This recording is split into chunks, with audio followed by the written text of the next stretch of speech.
আজ সারাদিন আমাদের কলা খেয়ে কাটাতে হবে, কিন্তু কেন?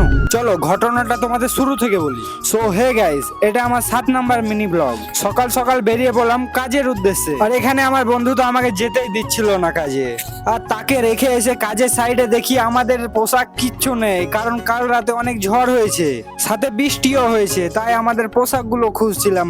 আমি রেডি হয়ে বালি ফেলতে লেগেছিলাম মশলা মাখানোর জন্য। আর এখানে মশলা মাখিয়ে শেষ করেও দিয়েছি মশলা। এই যে দেখতে পাচ্ছ, লেবার মিস্ত্রি কাজ করছে আর আমি এখানে ভিডিও করছি। তারপরে আমি গেলাম দোকান খাবার আনতে, কারণ আমরা আজ রান্না করিনি। আর খাবার আনতে গিয়ে দেখি সব দোকান বন্ধ, কারণ কারোর কাছে গ্যাস নেই, তাই কোনো হোটেল খুলছে না।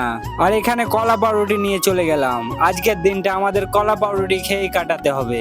তারপর সবার কমেন্ট গুলো চেক করছিলাম। আমি কমেন্ট করেছিল রেজাকুল মিয়া, খুব ভালো দাদা, এগিয়ে যাও, আমরা আছি। তারপর কমেন্ট করেছে রাজীব এসকে, চালিয়ে যাও দাদা, আমরা সবাই তোমার পাশে আছি। তারপর কমেন্ট আছে সাফিকুল ইসলাম, খুব সুন্দর, অসাধারণ অসাধারণ, প্রিয় ভাইজান, সব সময় পাশে আছি, এভাবে এগিয়ে যাও। এত সুন্দর সুন্দর কমেন্ট করার জন্য সকলকে অসংখ্য ধন্যবাদ। এখন কাজ প্রায় শেষ, আর মশলা অনেকটাই বেঁচে গিয়েছিল। আর এখন আমার লেবার কোথায় মশলা লাগাচ্ছে দেখো। কাজ শেষে লেবার গরু চড়াতে যাচ্ছিল হাতে লাঠি নিয়ে। আর কাজ ছেড়ে এসে এরকম একটা দোকানে চা খেতে চলে এসেছিলাম, কিন্তু দুঃখের বিষয় এখন গ্যাসের যা অভাব চলছে, সে তো কিছুই পাওয়া যাচ্ছে না, কেউ চাও করছে না। আজকের মিনি ব্লগটা এই পর্যন্ত। নেক্সট ব্লগ দেখতে হলে চ্যানেলটিকে ফলো করে রাখুন। দেখা হচ্ছে নেক্সট ব্লগে, ততক্ষণের জন্য টাটা, বাই বাই।